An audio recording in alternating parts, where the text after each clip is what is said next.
let's do what we always do this time and warm up.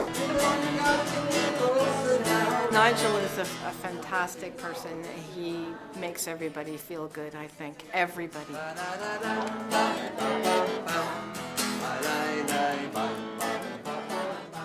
My philosophy is nothing's ever wasted in life, that we have these different chapters and we do these different things. And you think at the time, you know, that was a waste of time, wasn't it? But it isn't, because you're building stuff. You're kind of, yeah, creating skills, and also you're learning what you like and what you don't like. I was fortunate enough to live in just outside Liverpool, so we had like the best music, and saw the Beatles when I was 10 in the local cinema, and that was like a madhouse. And they really called me to go into music, but I was dissuaded from music because I was supposed to be the professional that made the family proud. I think the engineering thing was more being professional, doing the safe thing and whatever. But actually, after 25 years in that profession, I didn't like what was happening to people. I mean, I loved the money and I loved the title and I loved the status. And then as I became a manager, I didn't like the way I had to treat people.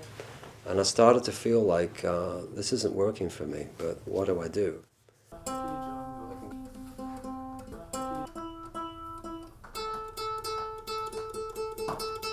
So really, I've done this whole love of music thing, really leaving music and music being a bit of a back burner thing, and then rediscovering at age 48, at the time when really my engineering career came to a natural end, which is when the hotel crashed and everyone was out of work and at home waiting for the phone to ring.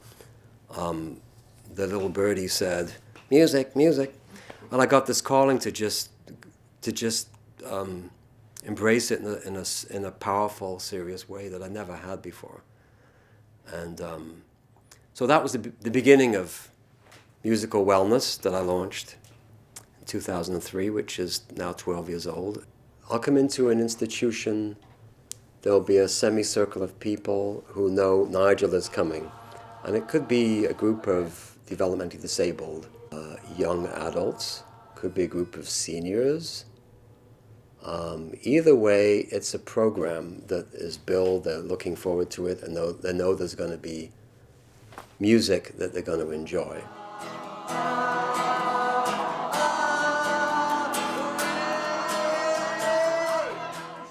There's been mounting evidence over the last few years about the benefits of music, art, exercise, and socialization for people with dementia who are still living in the community. They're called Minds in Song, and I'm the musical director.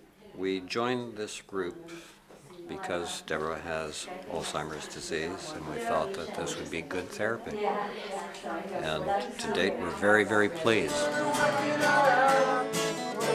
I can't wait to see what's next, because I know I've gone out on the limb, and it really is a case of if you build it, they will come.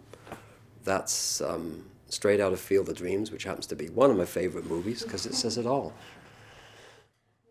And it's worked for me.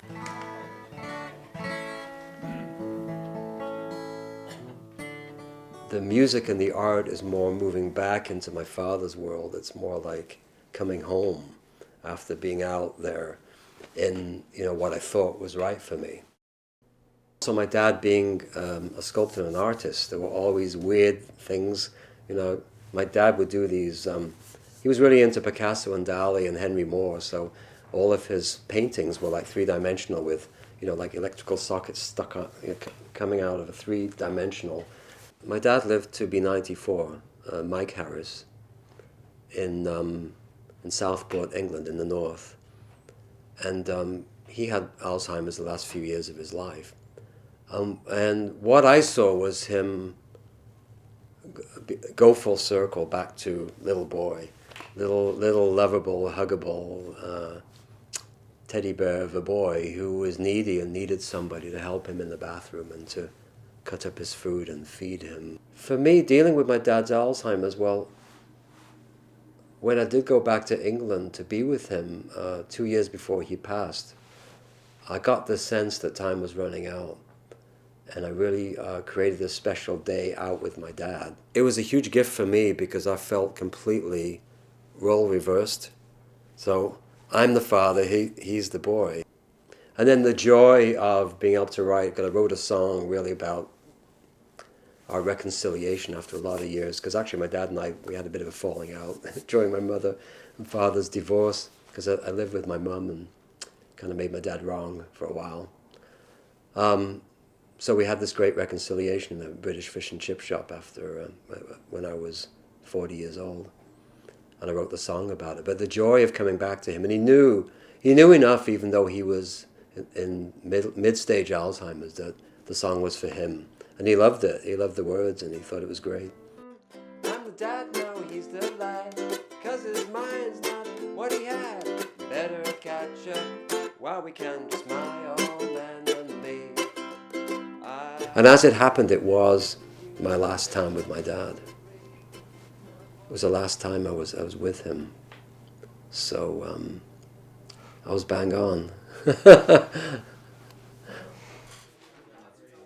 He would have, he would have been really happy just being part of the group, because he would have bought the whole social. He would have bought his buddies.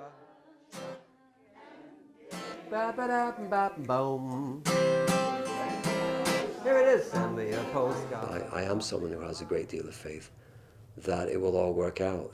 I feel it in my fingers, I feel it in my toes. And sometimes it does look like a chaos is happening, and out of the madness comes something incredible. Hallelujah, hallelujah, hallelujah, hallelujah. So I often hear at the end of the session, "Oh, are you going already? Or can you stay a bit longer?" You know, that kind of thing. So I mean, who's got a job like that? I'm blessed.